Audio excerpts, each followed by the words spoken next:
Hi, I'm David Manti, and welcome to a new episode of the Today in Manufacturing podcast. With me this week are Jeff Ranke and Anna Wells. We each have more than 15 years of experience covering the manufacturing industry. Every week, we take the 5 most popular stories on our websites and discuss the implications they have on the industry going forward. Before we get started, please make sure to like, share, and subscribe to the podcast. You can also help us out a lot by leaving the podcast a positive review on whatever platform you use. If you want to email the podcast, you can reach any of us at Jeff, David, or Anna at in.com with email the podcast in the subject line. Please make sure to subscribe to our daily and weekly newsletters so you get the podcast to your inbox first. We're also live every Friday or Thursday or sometime within the week on YouTube, so subscribe to us on YouTube at IEN Magazine and you'll get a notification when we go live. Anna, how you doing this week? Great. How Jeff? are you? Well, let her finish, David. I thought I was getting like a good great, and then that's it. Let's roll. How are you? Great. Jeff, what's going on? I'm good, David. I'm ready to go. Ready to get up on my soapbox. There is plenty of stories in this episode that really ground my gears. Oh, Jeff brought a box of soap. A little foreshadowing. All right. Everyone, steal yourselves. But before we get started, we have a word from our sponsor.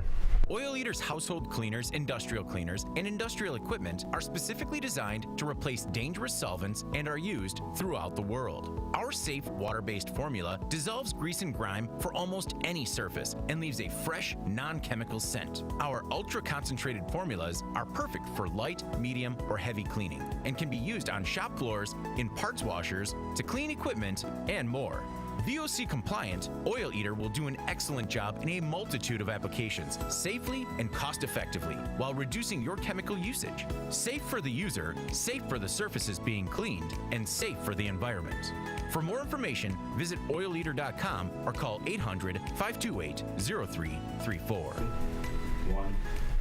And we're back. And before we get rolling with our first story, just a reminder that if you want to get a free sample of Oil Eater, you can click the link in the live chat, or you can check it out in the link below. Our first story this week: ExxonMobil ordered to reinstate workers accused of leaking information. In late 2020, ExxonMobil fired a pair of computational scientists suspected of leaking information to the Wall Street Journal.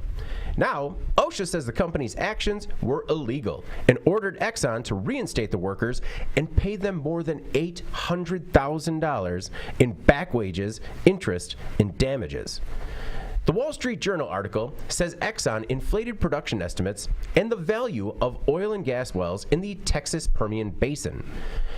The article also shed light on a possible inaccuracy regarding Exxon's claim from a 2019 SEC filing that drilling speed would increase over 5 years. The scientists weren't named as sources in the article.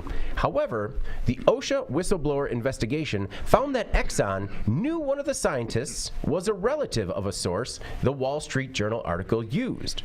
ExxonMobil fired the scientist for mishandling proprietary company information, having a, quote, negative attitude, losing management's confidence, and looking for other jobs.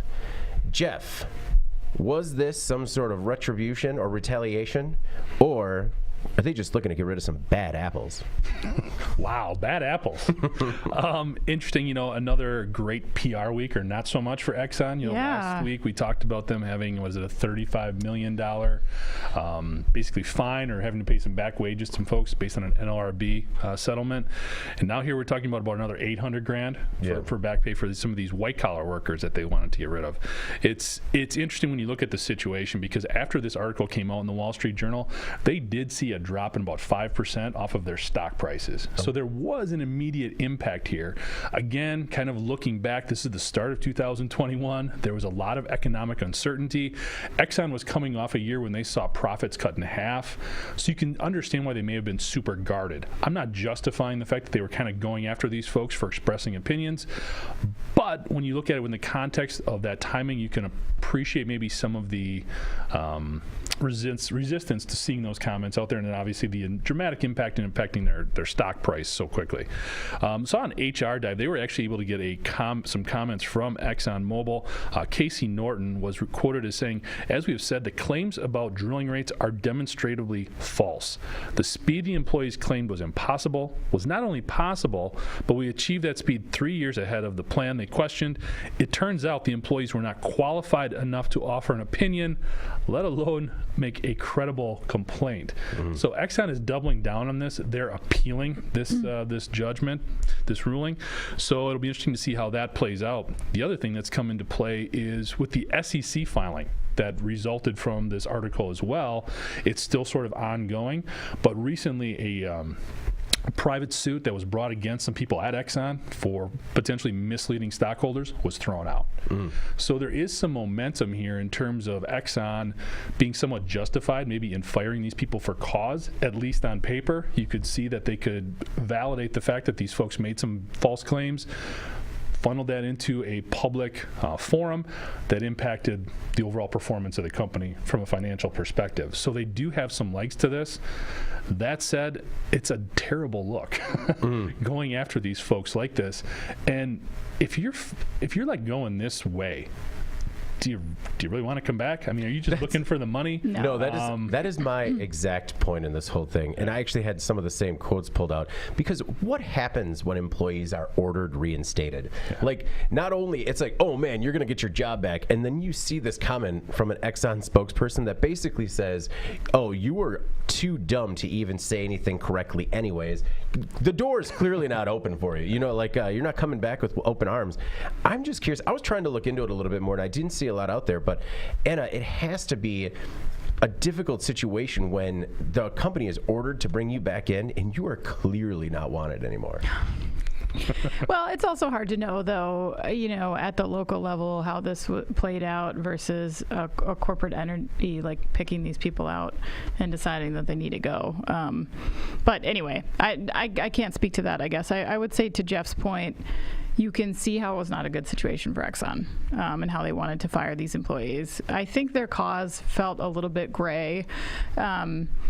I know that this HR person is like speaking directly as if these folks gave this information to the Wall Street Journal, but I don't think that was really proven. I think that was assumed because they were not quoted within the article. They were found to be adjacent to this person who was quoted within the article. It's just really suspicious. It's suspicious. It was likely a very easy process of elimination for them. But in the end, was it proven, or was it just a very strong assumption?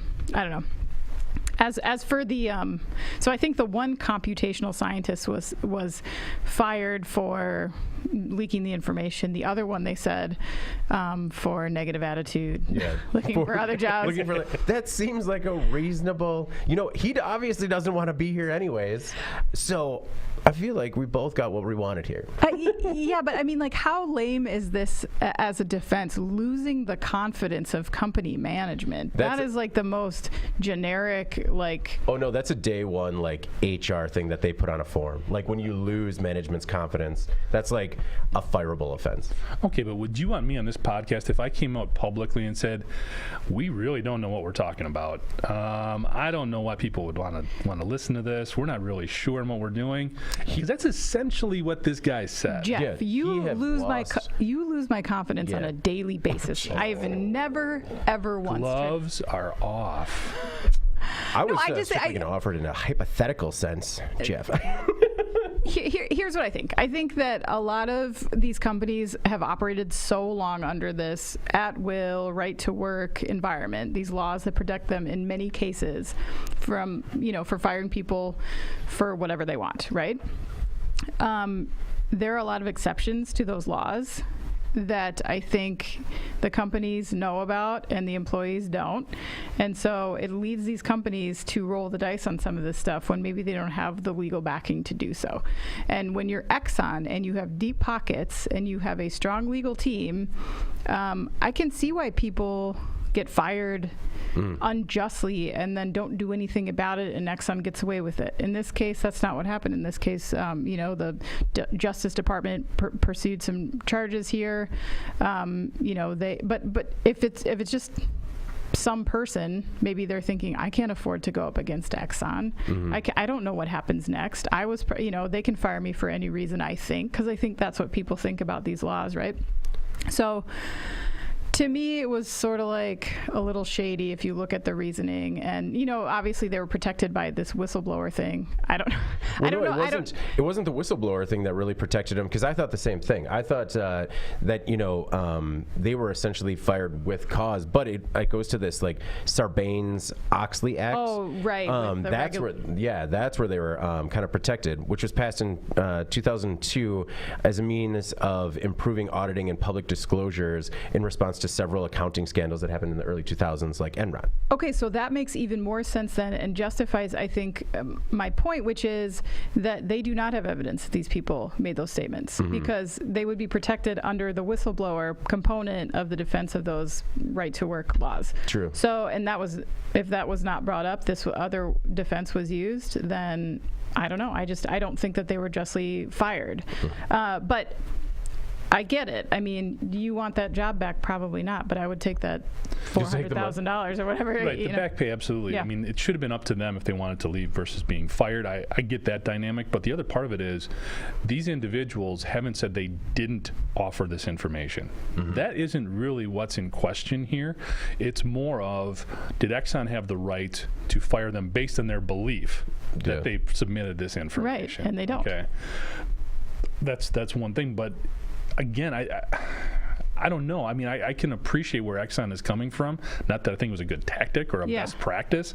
But again, if somebody is saying their methodology is wrong here, I don't believe that they can actually accomplish what they're saying they can accomplish, that does offer some justification in the fact that they don't have faith in the company's leadership. Sure, but sorry, one more thing, and then I will get out of your way. But you have to look at what a slippery slope that is to allow managers to say stuff like, I just have a bad feeling about this person. If you look at all of the stereotypes and preconceptions and all the stuff that takes place in the workplace, and people that are harmed by other people's preconceptions or conceptions about them, that's kind of a scary position to be in, to think that your manager can just decide.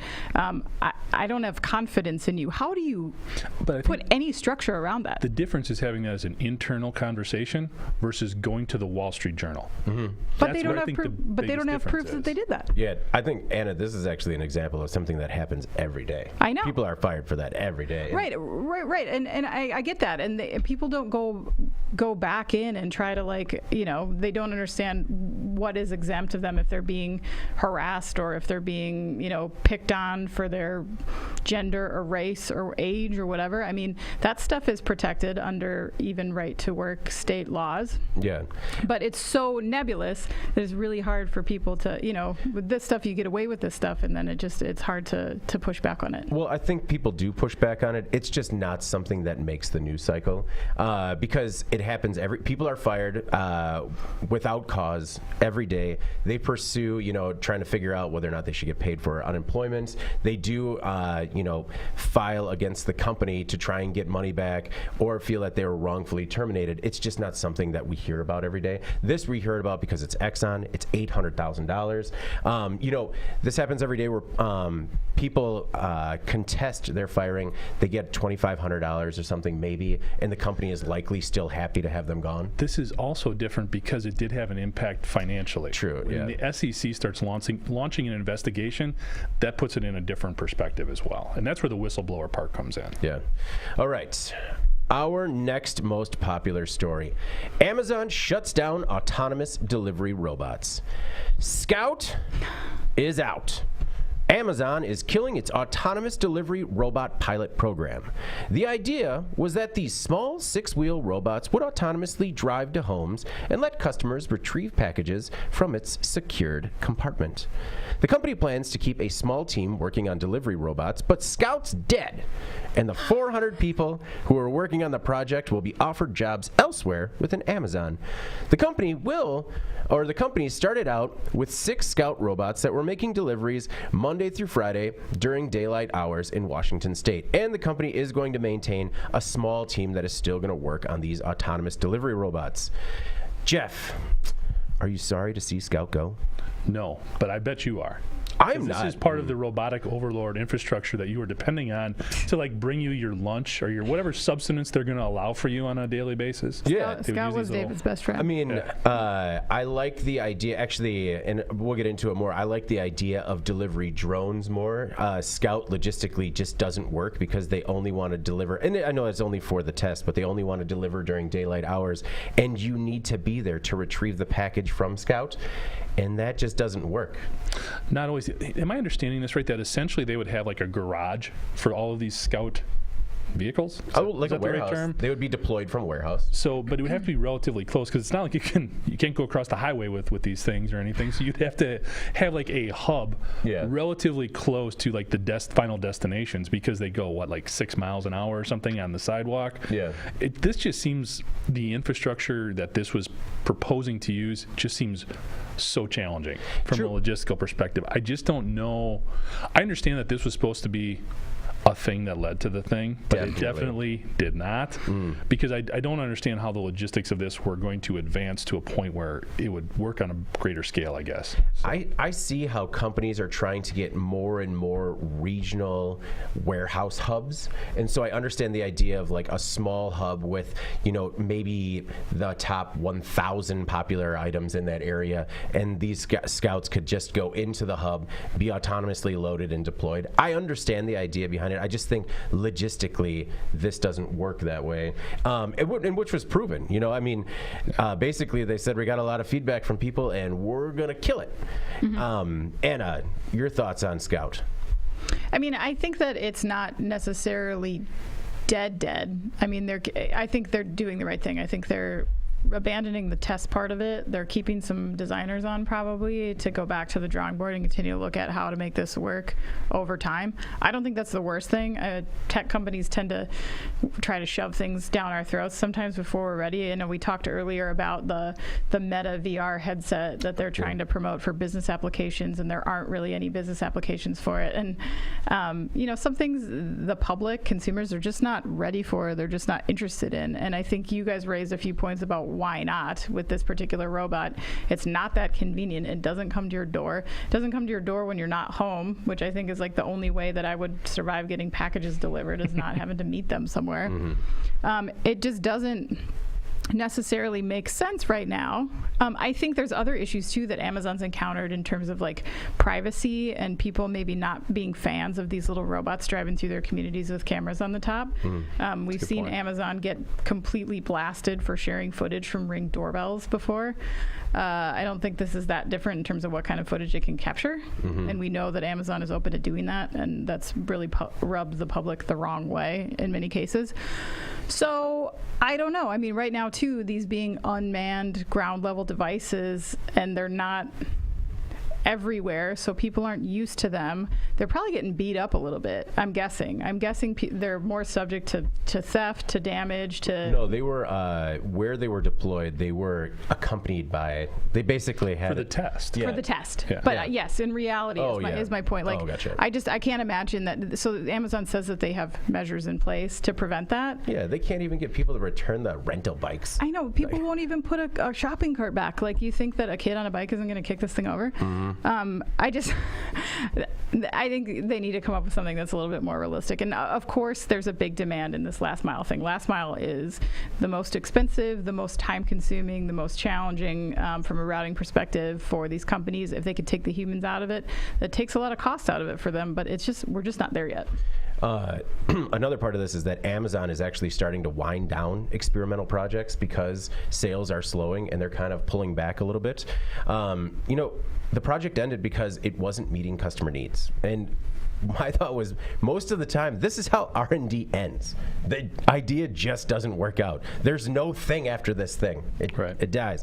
But I mean, with how quickly the economy has turned, Amazon was still, just a few months ago, it was still holding meet and greets in communities that were testing these devices. So this was not something that I think the team really saw coming, that all of a sudden Amazon saw the economy shifting and really had to kind of scale back, and Scout was one of them that had to go.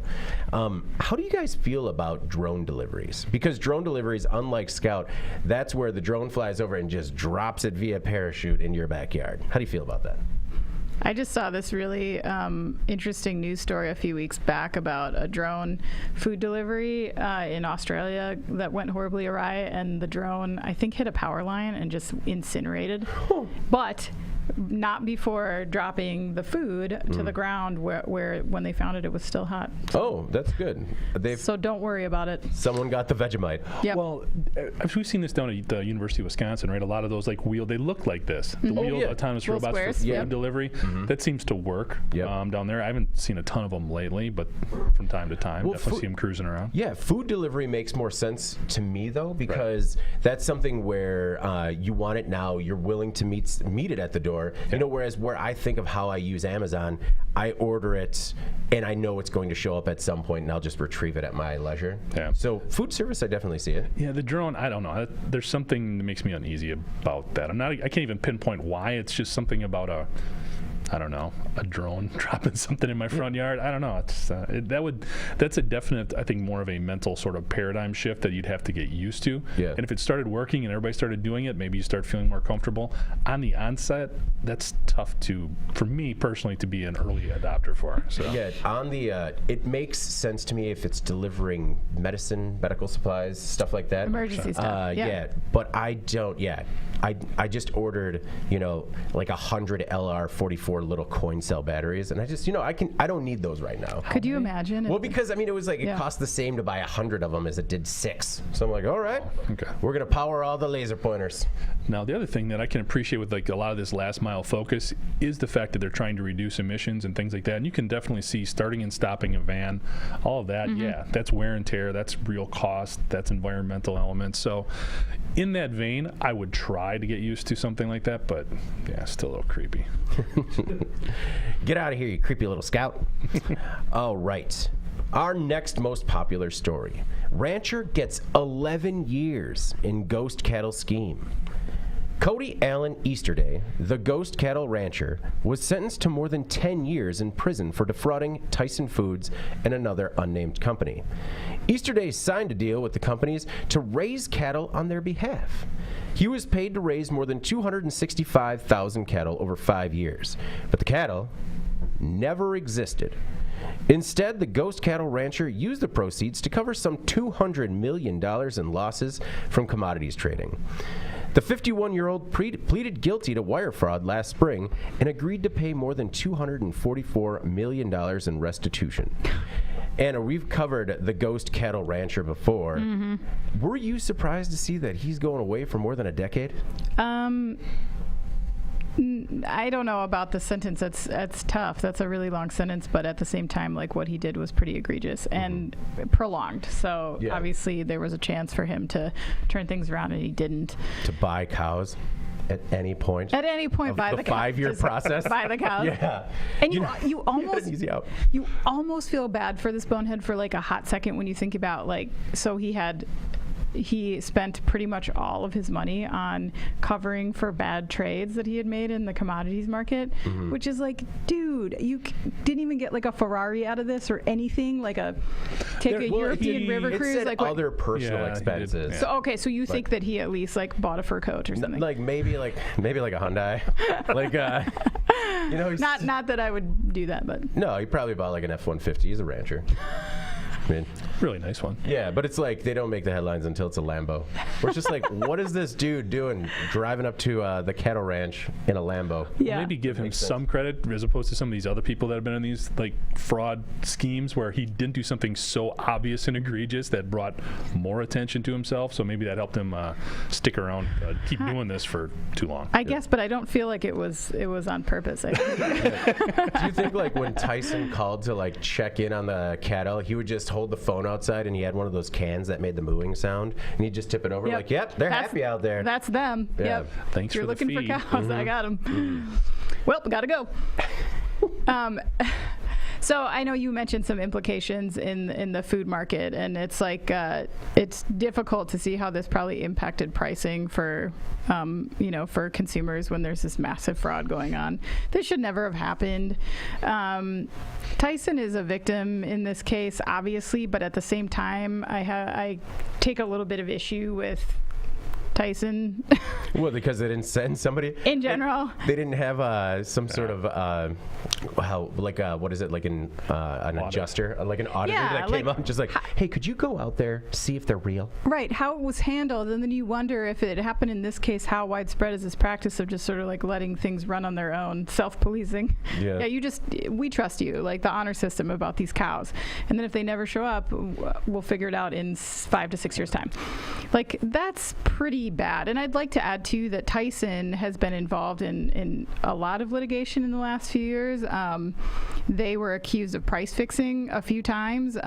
They cooperated with the U.S. government on a chicken price fixing situation in order to avoid criminal prosecution. They were not alone. There was a lot of other industry peers that were also involved in that. You saw price fixing allegations hit the tuna industry in the last few years.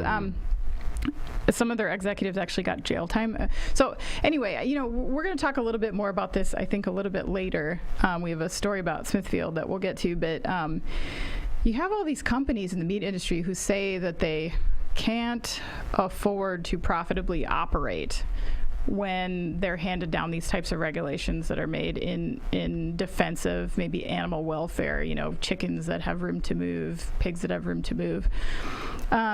And it just makes me wonder how their cost centers would change, or maybe how food product pricing would change if these companies weren't paying hundreds of millions of dollars in settlement costs, millions in legal fees, letting a ghost cattle scheme run unfettered for 5 years.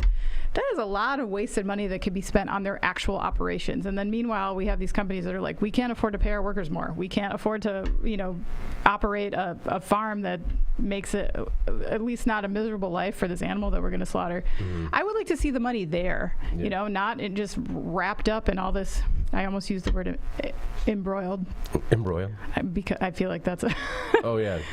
A lot of things are embroiled here. Embroiled, yes. A lot of meat embroiled in these scandals. But it would be better, I think, if we were a little bit more diligent in our operations and they just tried to be above board. I don't know. This should have been caught earlier. No, I agree. Jeff, you always talk about the slim margins in the food manufacturing and food processing industry. But Anna raises some good points about how maybe if they ran their operation just a little bit cleaner, maybe margins wouldn't be so thin. Well, not to fly a conspiracy flag here, but yes. The fact that this went on this long for this amount of money, and it wasn't discovered until there was an internal audit at Tyson, it kind of makes you feel like somebody else knew what was going on here. It does. Internally. Someone's getting a little kickback? Yeah, all along the way. I mean, everybody had to be aware of this. We talked about in the foods industry in particular, the need for traceability and accountability and all that, and people want to know more about what's going on their plate. Well, in this instance, it's not even about quality. It's just about accountability. Yeah. Actually knowing what's going on, and to your point, Anna, where everything is going.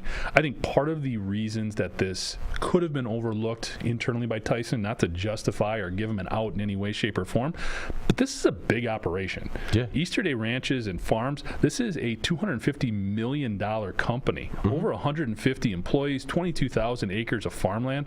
I mean, it's a big, big entity that was successful for decades, which brings you back to this individual. What is wrong with this guy? I mean, is there some sort of almost like sociopathic dynamic here where he did not think he was going to get caught? Is it almost like a disease? Like, sometimes gamblers are like, I'll hit the next one. I'm just going to keep going, and I can make up for it this way, until he eventually got caught. I think there is a definite detachment from reality here. I think this individual has some issues. He's still claiming Tyson owes him over $60 million. He said they owe him $12 million for feed. For cows he never bought. Feed. Yeah. And another $40 million he says he's owed for other expenses that came with running his ranch and farm that Tyson never gave him. I mean, obviously, there's something wrong here with this guy. Even if you even have the balls to stand up in court and make that argument. Yeah. I mean, come on. Take your lumps and go away. And the real tragedy here, again, is this business obviously had to declare bankruptcy. There's nothing left there. 150 people are out of work. Yeah, I mean, we've talked about Easter Day before in numerous cases because he's made news all over the industry. when you talk about traceability and accountability, Jeff, some industries like the cannabis industry, they track it seed to the final product.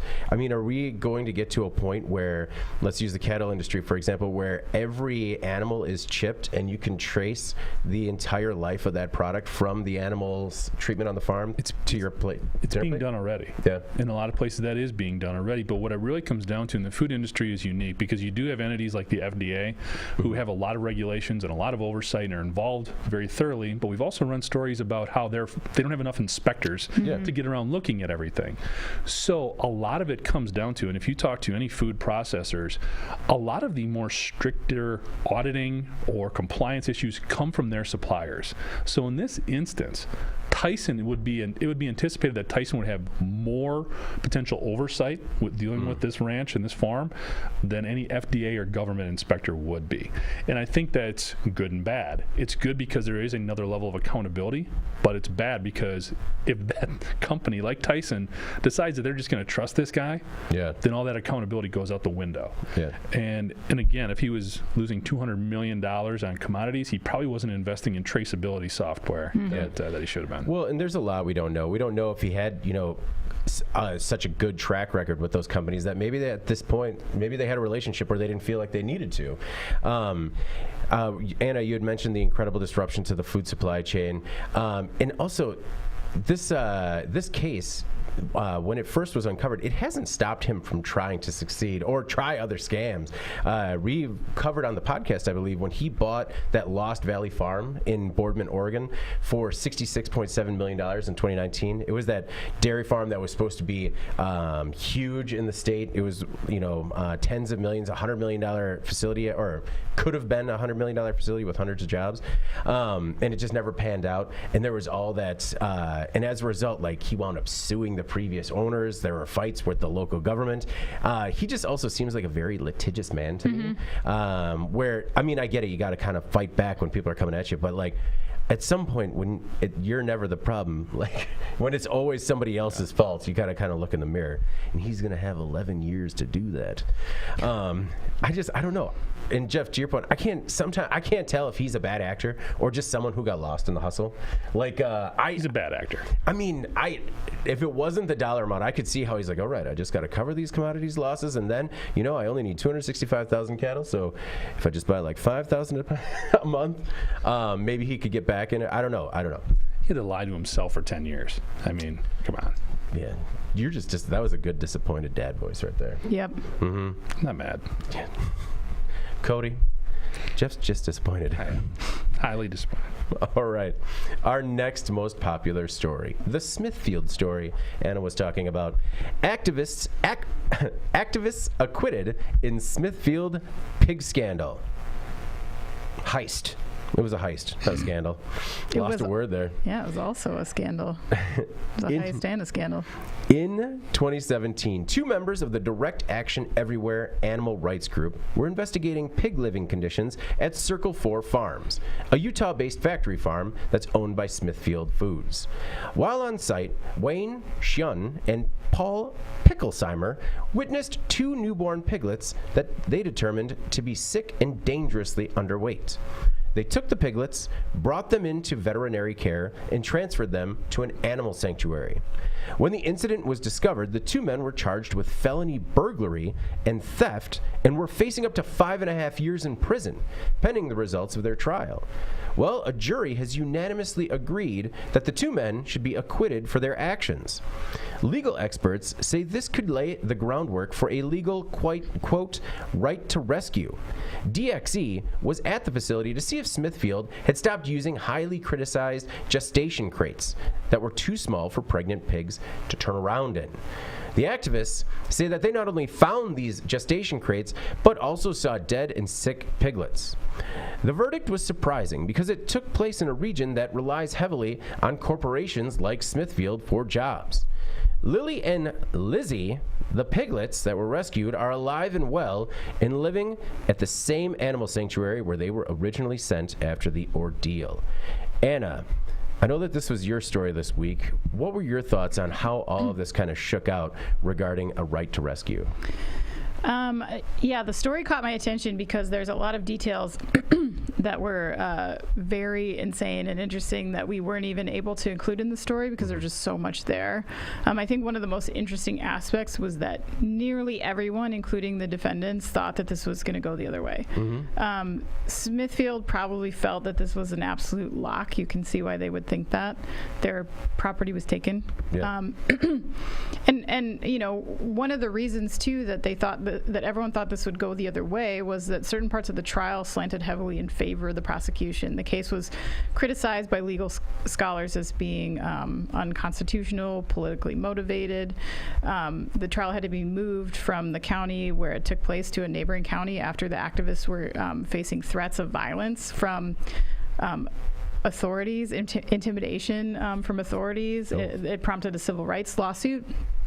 Secondly, the judge in the case ruled that the jury couldn't see any video of the rescue or any evidence of the condition of the animals because it might arouse their horror, which is like very hard to understand also. So it really felt like a kind of a watershed moment when they did you know, where they emerged victorious and were acquitted in this case. The defendant, Wayne Schwinn, founded the group. He's a former law professor, and he actually defended himself with some pretty impassioned and impressive arguments. But one of the defense witnesses was actually the owner of a turkey farm that had been investigated by this group before. Oh. Who they struck. And he was a defense witness? Yeah. Oh, okay. They struck up a friendship. He was asked if their actions caused him harm, and he said there's a difference between stealing a turkey and rescuing a turkey who is suffering. So definitely there was sort of this underdog feel, I think, that they prevailed there almost in a way that writes like a movie script. I mean, it was just all this stuff together was like, whoa. I guess after all that, on a personal level, I can appreciate this right to rescue. As you know, I believe that the legal system should support the intervention of individuals on behalf of someone who's, you know, facing abject suffering. When it's an animal, I think you can argue that it's a very slippery slope as to how we now define suffering in the context of a factory farm. But to that, I would say, you know, not knowing what happens next, Smithfield kind of asked for this. They could have not pressed charges, but they did. And that was how this trial occurred and established this precedent that is now going to come back and bite them in the future, potentially. So unfortunately for Smithfield, they played their hand and they kind of lost there. Yeah. I agree with you that the slippery slope part of trying to determine when you have the right to rescue. But I mean, depending on the footage that they took from this facility, it sounded like maybe that in this particular situation that there were some really bad things being done to animals there. I think so, and I think that you're going to have people be very, very cautious about doing this because, again, the corporation has the deepest pockets. You would have to be able to prove that what you were doing was to save the life of this animal. That may be difficult to prove.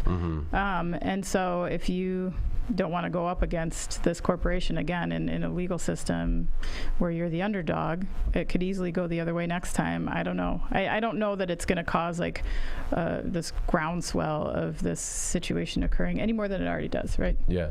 And this, you're right, this Xiong guy, Wayne Xiong, he's a very impressive guy. He's been doing these sort of investigations in going into facilities and for more than 15 years now. So he was, you know, he knew what he was doing. Jeff, what are your thoughts as to what took place at Smithfield? So first of all, I think these individuals were fortunate that this was a jury trial and not a judge making the ruling. Oh, true. Because in my opinion, it's pretty black and white. Animals are property. Property was stolen. Now, in this instance, I can appreciate that there was a, you know, I guess you could call it borderline, or it wasn't maybe even borderline. It was animal abuse, what was going on here at this facility. Nonetheless, that was their property. Now, if common sense were to take place here, which is where I get so frustrated with some of these cases, okay? Because common sense says Smithfield doesn't prosecute these guys. It says, okay, you took these pigs. The pigs are healthy now. The pigs are ours. Yeah. We get them back. We'll pay the medical bills. We'll do whatever, but those are ours. They should be getting them back. I understand they're at a preserve and all that kind of stuff, and pigs are healthy and doing great. By the letter of the law, they still belong to that company. Yeah, because by the law, it's like if you stole somebody's, derelict car out of their, yard. You can agree or disagree with that, and that's sort of a personal, ethical situation. But again, I think if this was a judge making this decision, it could have gone the other way. Mm-hmm. Now, where I get really frustrated, and where I will get up on my soapbox a little bit with these situations, is this isn't necessarily a Smithfield issue. It is and it isn't. It's this facility. Yeah, okay? These facilities and these different factory farms have different operating procedures. You grew up in an agricultural community. Anna, so did you. I grew up very closely to a lot of farms.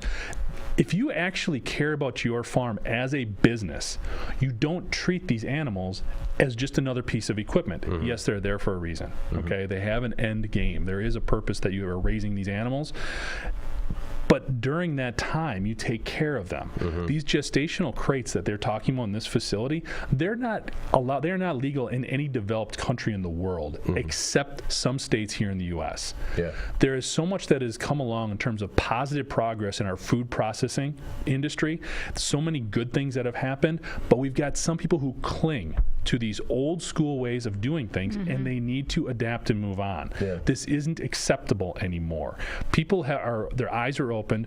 They're more understanding and they're more aware of things that are going on from farm to table, and they're going to make purchasing decisions based on how you run your company. And if Smithfield wants to get away from this type of image, they need to be more aware of what's going on at each individual factory farm facility. Yeah. That's where it starts. This isn't the FDA, this isn't OSHA, this isn't even up to these individuals going in and rescuing these animals. It's up to these individuals running these facilities to get with the times and understand the right way of doing business. Because if, even from a more practical or pragmatic perspective, if you're losing product because it's not surviving to get to the marketplace, you're losing money. Yeah. So be smarter, okay? I understand that these are products and that they have, again, they're going to end up in the grocery store, okay? Yeah. That's the end game.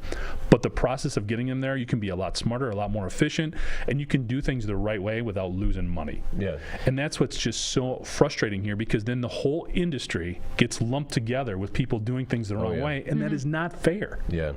No, I agree. And no one's going to know Circle 4 Farms other than people really close to it. People are going to know Smithfield, and they're going to know that when they're making their decisions at the grocery store. And like we talked about in the last story, I think it's on Smithfield that they have to police these facilities. They have to have some accountability and police kind of these facilities, just because they have to know that their reputation and money is on the line. Well, and here's where other entities within the food manufacturing community can also play a role. If you're a food service buyer, you can also conduct audits on where you're buying your stuff from. Okay, I understand if you are working for a school district or you're a NASCO type food distributor and you're buying in huge bulk, you can still hold all these people accountable to the way that they're going about supplying product to you. Yeah. That's where it can start as well. Bigger grocery stores are already doing it. You can already see them being more aware and doing that whole, like we were talking about, the traceability and being able to track things. I know Anna loves talking about blockchain and all that type of technology that can come into play. But here in the food industry, it can have a real positive impact if people grab onto it, because it's an unadulterated record of where everything has been and what has happened to it. Yeah. Again, get with the times. Yeah, that is not uncommon in some industries where there is a QR code on the packaging, and you can scan that QR code, and it tells you everything about what happened to the creation of that product. During the trial, Wayne Shun told the jury that if the right to rescue were established, quote, companies will be a little more compassionate to creatures under their stewardship. Governments will be a little bit more open to animal cruelty complaints, and maybe, just maybe, a baby pig like Lily won't have to starve to death on the floor of a factory farm. I still thought that's a strong maybe. No, I'd agree. That seemed overly optimistic, but I think that a decision was made here that could create some real positive change in the industry. Well, sorry, not to continue on with this, but the other part of this is by finding these guys that they were okay to do this, that they're allowed to do this, you also open up doors to some people who are a little bit more radical when it comes to animal rights and potentially creating issues for people who are doing it the right way, which is also kind of scary. No, I thought the same thing when I was reading this article, is that people are going to use that right to rescue and get real, like, in situations when it might not be necessary. I mean, whenever it is necessary, that's good. Do it. You know, the monkeys that are picking the coconuts, get out there right to rescue those monkeys. But I agree that it could cause some problems. I also would just like to reiterate that you can make choices that change the industry when you are shopping or how you do procure meat, or even if you don't eat it.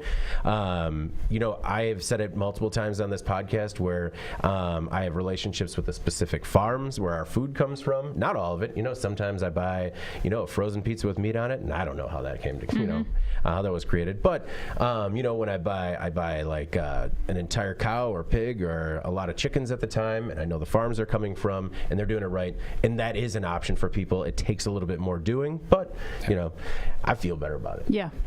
All right, our next most popular story. GM owes $100 million after jury finds it hid defect. Just one day after GM unveiled its third quarter earnings and sales that were up 24%, the law firm DiCello Levitt issued a press release revealing a massive judgment against the automaker. A trial verdict was handed down after a class action lawsuit alleged that GM concealed a defect in the engines in some of its SUVs and light trucks. The allegations suggest that GM's Generation 4 Vortec 5300 LC9 engine featured a, quote, defect in the engine's piston rings that resulted in the vehicles consuming too much oil. The lawsuit claims that GM was alerted, quote, quickly to the issues, that the excess oil was infiltrating engine parts and causing premature breakdowns. The suit adds that GM offered ineffective solutions and design changes over several years before discontinuing the engine. The jury in the case determined that GM violated consumer protection regulations and forced the automaker to pay $2,700 to the class action suit's 38,000 plaintiffs. Anna, that's $102.6 million. Your thoughts on GM's penalty for past defects? You know, I thought a lot about this, and I don't think this is so much about this individual engine, though we did get a few comments from our readers who were angry about the payout in comparison to what it would cost to actually rebuild an engine. And to that I would say I feel you, but like the newest of the vehicles that we're discussing here was close to a decade old. So keep that in mind, I guess. To me, the issue is more about GM's culture of cover-ups. We've seen litigation and bad press over the years where GM's been accused of covering up flaws, like with the ignition switches. We saw a steering wheel sensor issue. GM seems to have rolled the dice here, as class action lawsuits tend to be a bit of a crapshoot, and in hindsight it seems like maybe they would have been better off settling. Because this gets a lot more attention, I think, when it's a judgment, and it brings them, you know, back up in people's minds. Even though this took place many years ago, I think 2010 is when they discontinued this engine. It still brings up that theme of GM having this culture that conceals defects. And I think weirdly, the one thing that GM has going for it is that it is in the automotive industry where everyone conceals defects. Automakers do it. The component suppliers do it. It's one way of avoiding costly recalls, I guess. So they don't exactly stand on an island there. But I do think that as all these new automakers are coming to the market, like the Rivians and the Lucids and stuff, it makes it easier, in my opinion, as a consumer to say, maybe I'll give those guys a shot. Because it's not like you're dealing with this group of established automakers that have this glittering track record that you never have quality issues with.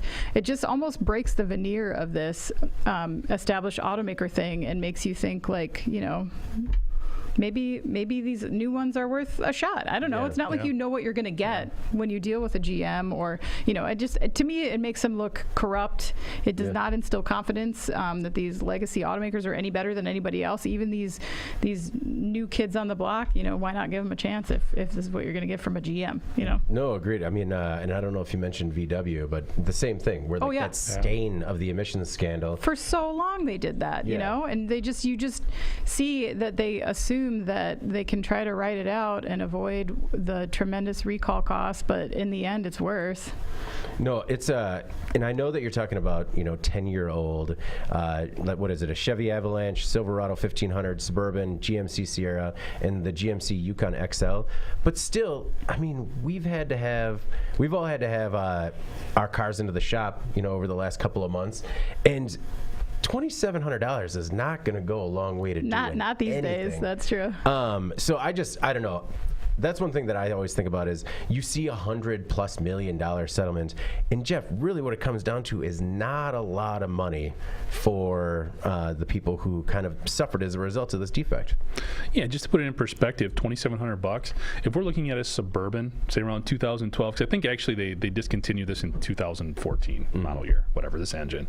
But if you're looking at a 2012 Suburban, that was a $45,000-$50,000 vehicle.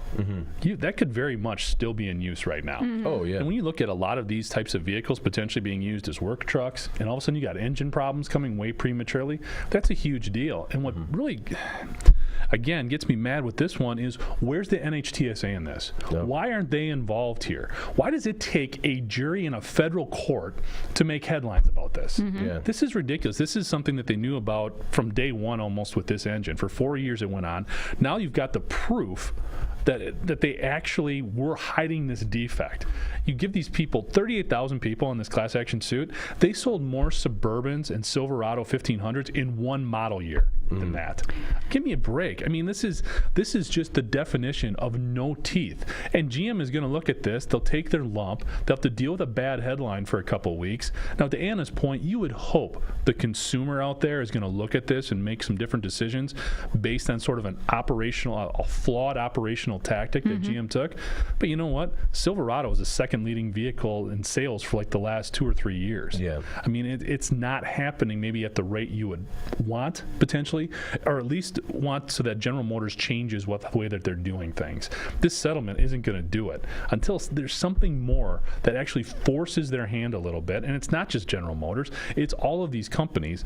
We get kind of a negative perception of a lot of these class action lawsuits because people are just, chasing, the emergency chase, the whatever you want to call it, the emergency chasing ambulance lawyers. Chasers. Yeah. No, everyone thinks everyone's suing people over hot coffee.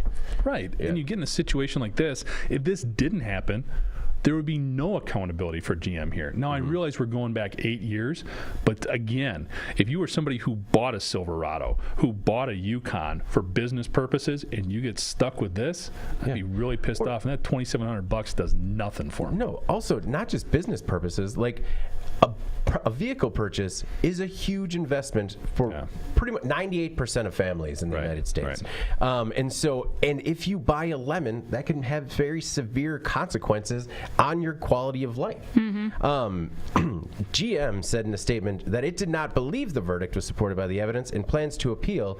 And I just thought GM really had a chance to be like, I mean, we all understand how product development works, right? Yeah. Like we talked about it earlier, how sometimes it just doesn't work out. Sometimes there is a flaw in the design. Sometimes you just got to cop to that and make it right. Like, hey. Yeah, like we gave it a shot and we didn't get it right. And You're like, okay, we tried the LC9.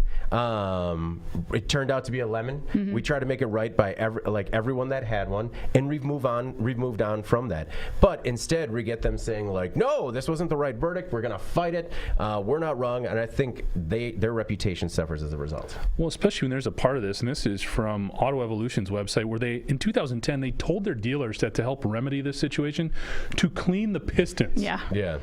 Eric, you're a car guy. How long would it take to clean an engine's pistons? Yeah, that's a timely procedure. Yeah. According to like producer half a Eric, day. it's a timely procedure.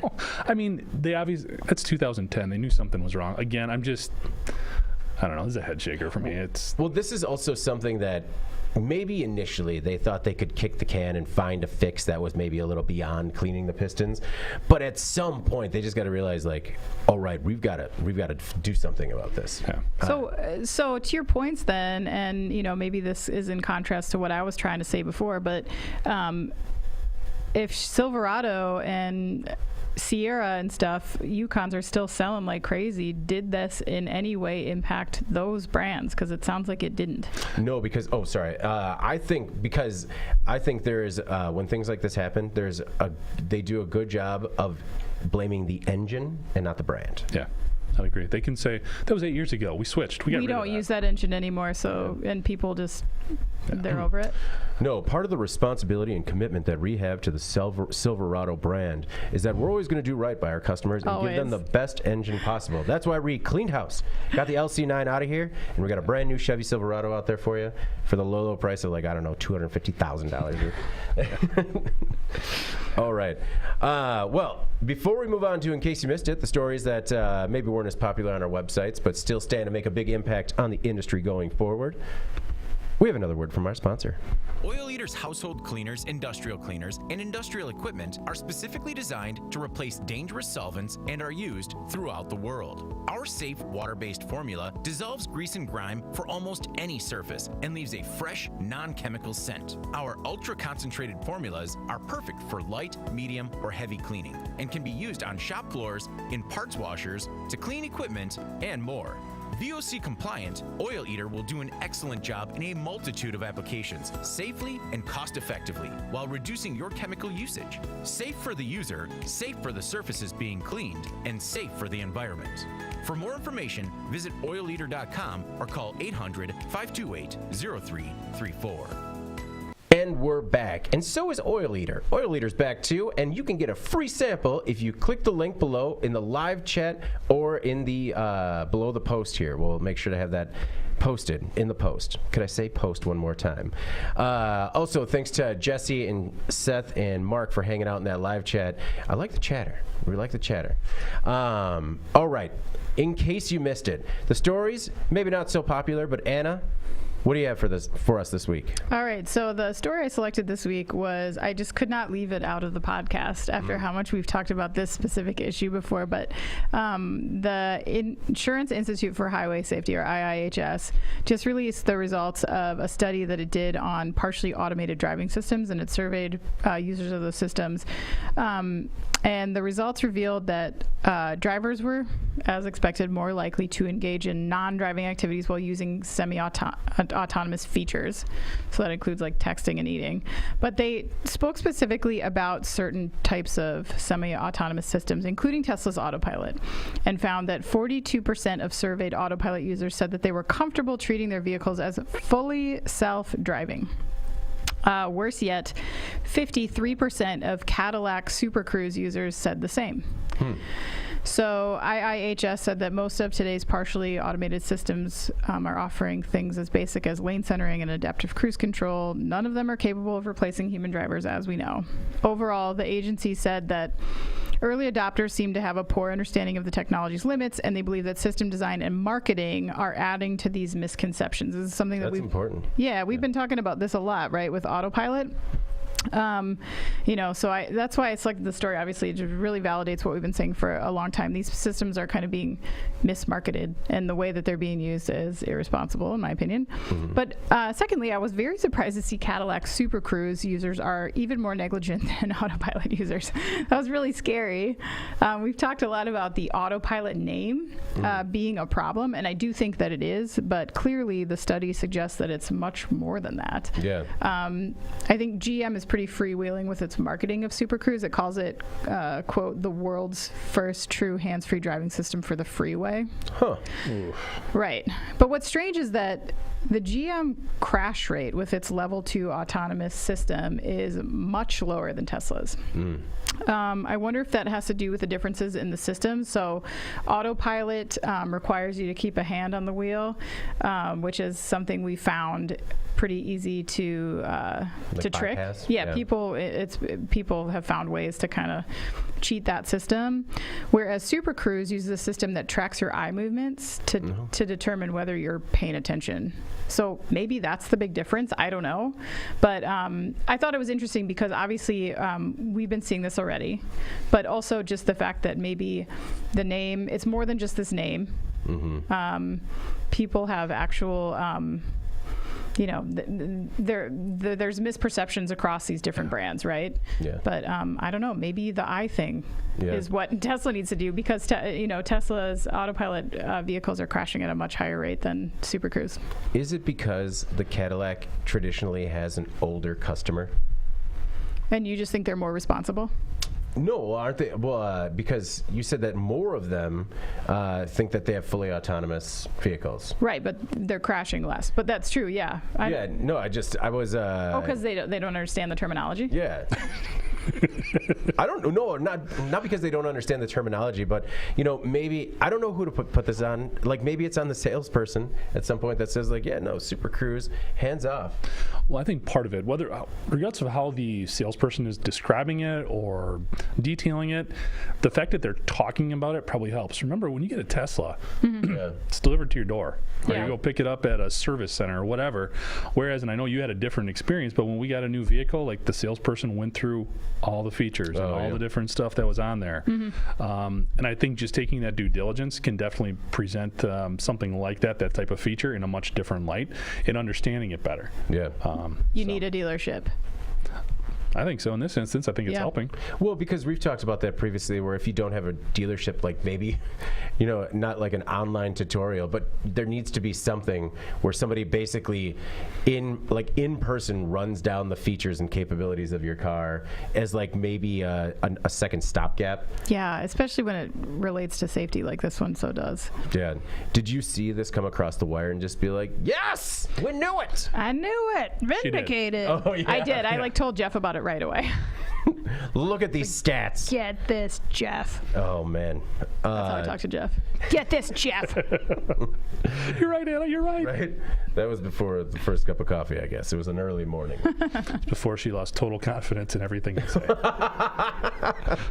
say. Ooh, some hard truths today. Jeff, what's your in case you missed it? All right, I picked a story here, and this one goes back almost exactly a week. It was a story we ran on the former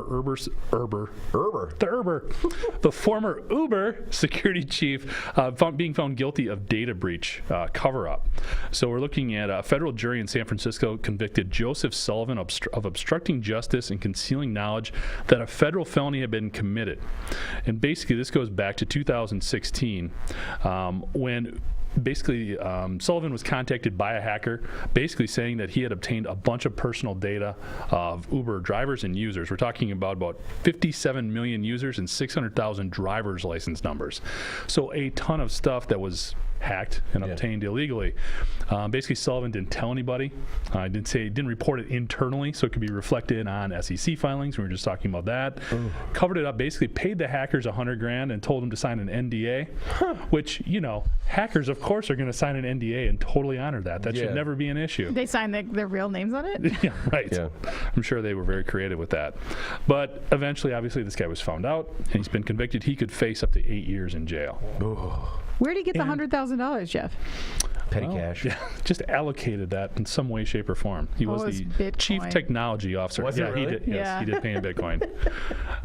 So the reason I wanted to bring this story up is, number one, it shows something you shouldn't do, right? Yeah. And it kind of bleeds into a lot of things that are going on in the industrial sector. I've talked a lot about cybersecurity. We do the security breach program, but one of the things that's going on right now is a movement that puts it out there that manufacturers and really anybody needs to be more transparent when they are hacked. They need to report this stuff. They need to go to the Department of Justice, to Homeland Security. That's the department that handles this, and let them know what's going on, especially if it's a ransomware attack. Now, part of President Biden's $1.5 billion government funding bill that was passed earlier this year had some of this, but it only applied to certain industries: infrastructure, transportation, healthcare, financial. So if you're a manufacturer who makes hardware and you're hacked, even though there's a lot of valuable data that they could be getting there about your customers, about the companies you work with, potentially shutting down your operations and ransoming you in order to get it back online, you are not obligated at this point to report it. The reason that's so important is the only way we're going to generate better defenses and become more aware of all these bad actors and what's going on there is if companies are willing to sort of swallow a little bit of pride, admit they got hacked, share the details, and try to prevent that from happening to other people, because those other people could be you again, because there is a high percentage of these ransomware organizations. Again, this isn't a guy sitting in grandma's basement anymore. These are highly organized organizations that are intentionally targeting certain industries and certain companies within those industries. They're going to come back at you. Okay?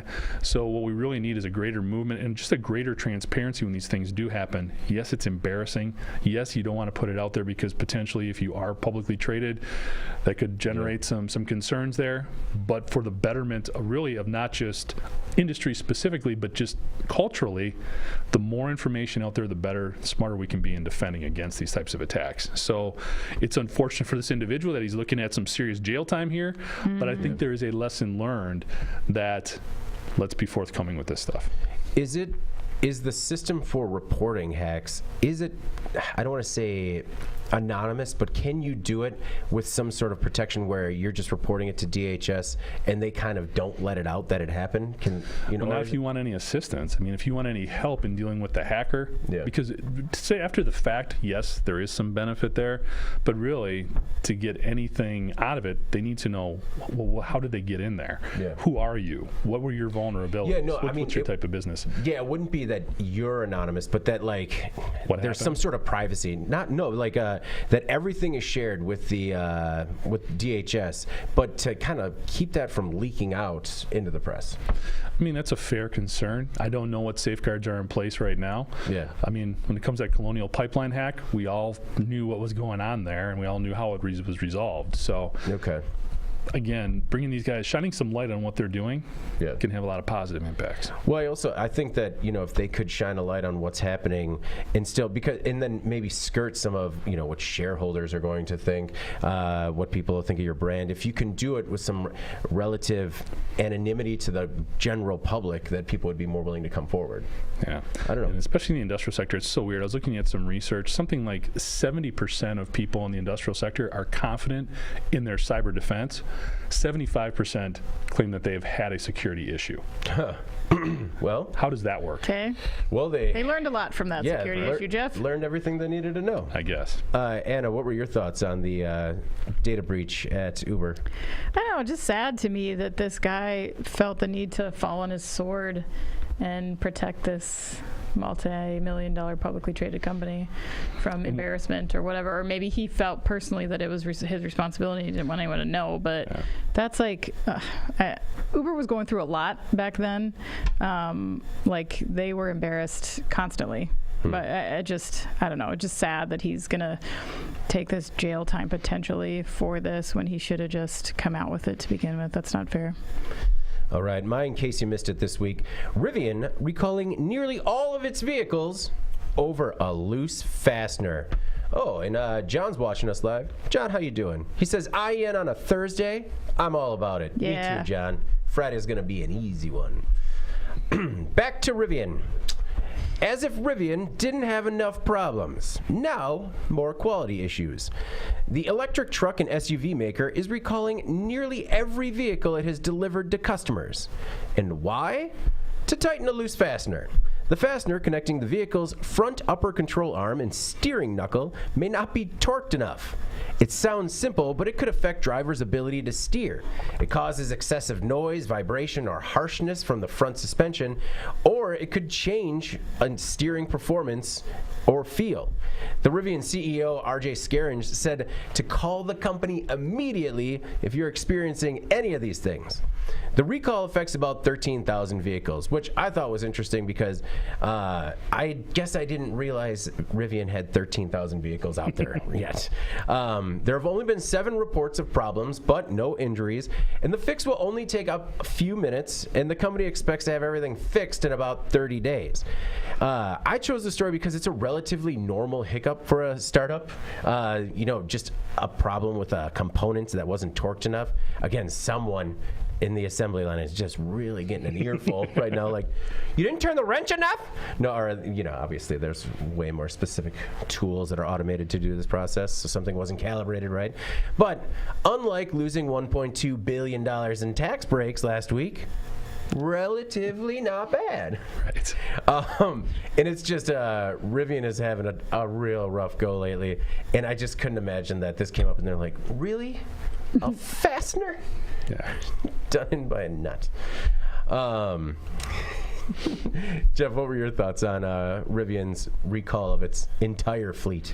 Well, they kind of did the exact opposite of what we just talked about GM doing, right? They saw something right away, they were on it immediately.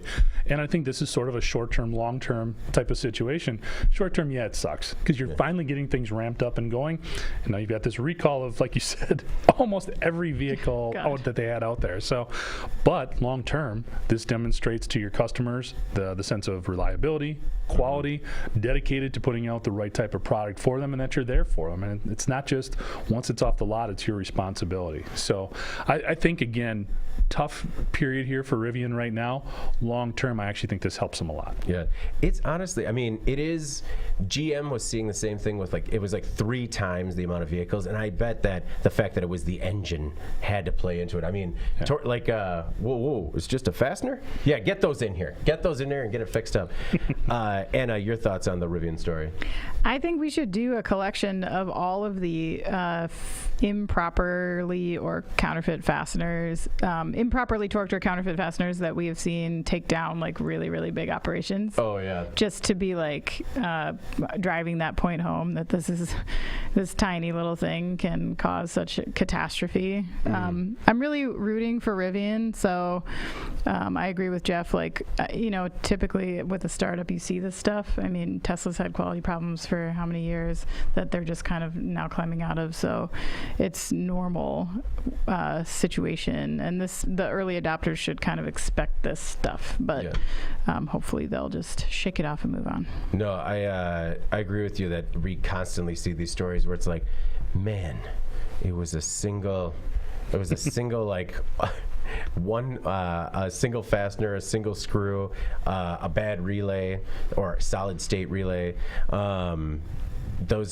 Every time I see those stories come across my desk, they surprise me, and it's just a constant reminder of how complicated some of these designs are that we kind of really take for granted. All right, before we get out of here this week, let's go into our final thoughts. Anna, do you have any final thoughts for people today? Well, I just want to say that my littlest children have a big birthday this weekend, so that's exciting. Everyone's super pumped up about it. And since they're twins, they each get their own birthday cake, so I will be in a sugar coma for most of next week probably. But I found this amazing shark cake for my son who's really into sharks, and there's some blood frosting on there, which I thought was sort of intense for a kid's birthday cake, but I'll let you know how that goes. I think he's going to be into it. I think he might go right for that piece. If you want to prevent a sugar coma and bring in any leftovers, you feel free to do so. Those would be welcome here. Absolutely. Those cupcakes you brought in after your son's birthday were outstanding. Yeah. No, it's I got a little bit of a reprimand on that one when I got home. Just you brought him into the office already? I'm like, I thought I was doing the right thing. You don't do that until the second day after. I'm like, whoa. All right. But yeah, no, it's one of the positives of working with people with small children is that there's a kind of a constant flood of sweets coming in to get out of the house. You got to get that. After Halloween too, I'll have to take a little off the top and get that out of there. No, that's, we're 2 weeks away from it being really great in the office because it's just I'm sorry, we have to take all the Snickers bars out of it. It's not good for you to eat all this. My final thought this week is just last night we did pumpkin carving with the kids. Nice. And they were actually into it. It was Carrie, who's watching live, says, those cupcakes, though. See, I'm still hearing about bringing these cupcakes. Sorry, Carrie.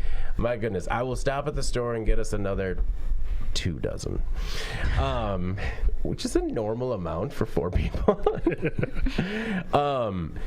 No, so we carved pumpkins last night, and it was a lot of fun. The kids are starting to get to that age where they're getting into it. the last couple of years, they were a little hesitant, but the oldest dove right into it. Yes. And just like he's at that stage where he's just like grabbing the guts, and as you cut out the pieces of the big jack-o'-lantern smile in the eyes, and he's just like, "Look at my teeth, Dad." And we made the scary jack-o'-lantern for the old one, and we made a cat jack-o'-lantern because my youngest is just super into cats, and I threw whiskers on a pumpkin. Hero dad moment. But it was a lot of fun, and we also roast the pumpkin seeds, which are delicious. And so just make sure to take a moment for yourself and your family, carve a pumpkin, roast some seeds, and have yourself a wholesome time. John, who's still with us, says, "I really wish I had a cupcake." Me too, John. Me too. We'll get one after this. Go Rangers. Jeff, what's your final thought this week? So pumpkin carving is actually one of those things. It seems to stay on longer than other holiday traditions. Oh, okay. Things. You still get to do it? Yeah, in high school, there's still like to carve the pumpkins. My wife and I, we've been carving pumpkins for a while, and just it was great when the kids came on board because it's like, oh, now we get 4. Yeah. So my closing thought is, thanks for all the support. The kitchen remodel, we are finally seeing the light at the end of the tunnel, so we are excited. This weekend we'll be putting our house back together, basically. Nice. So that'll be wonderful. Yeah. Just kind of, you don't realize how discombobulated you get after a while. You get used to it for a little bit, and then you just get really annoyed about everything and where it's located at that moment. So that'll bring the tension down in the household a little bit. I mean, the kitchen will be back, but we're not going to lose the grill pizzas, right? I'll grill you a pizza whenever you want. That's got to be a regular. That's got to be in the dinner rotation now. The girls were not as crazy about it. I loved it, but they were not as on it. Yeah. It's so hard to please a teenager. Yeah. Yeah. Speaking of tough to please, David. Oh, yeah. So looking at the polling question, which of the following companies do you think is the toughest time recruiting new employees? This was from last week. The options were Amazon, Exxon, Tesla, Rivian, Hyundai, or cannabis processors. We had some cool feedback here. A couple of new commenters to the podcast. First one I'm going to get to is Kay Smith. He said if Amazon needs to treat their employees at all their facilities as if they're all unionized by having open communications from the floor all the way up to management, they would avoid having 95% of their disgruntled employee issues, and also need a labor union. So, kind of interesting perspective there in terms of championing how a union could probably help them. They're looking at it more adversarial. We also had Jack Harris chime in. He said he also picked Rivian. Actually, he did not. He thought Rivian was the company of the toughest time. He said it's just that they're difficult to trust right now. So maybe looking at some of the stuff we talked about in terms of their new facility, some of the other issues. We just talked about a recall. So that was where he was at.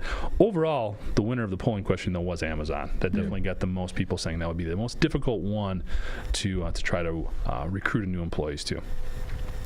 Going forward, the polling question for this week, thought we'd say, again, still with some of the stuff we talked about on the podcast, which of the following would be the most difficult mistake to try to justify? Ooh. So if you get called on the carpet and you got to try to back up these, which one would be the toughest?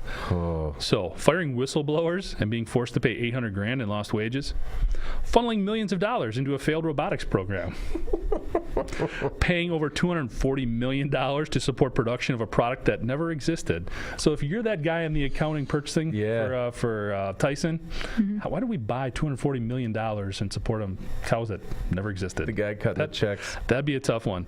Hiding a known defect that led to a $100 million class action suit, talking about GM there, covering a hack or data breach, or speccing a fastener that led to a company-wide recall.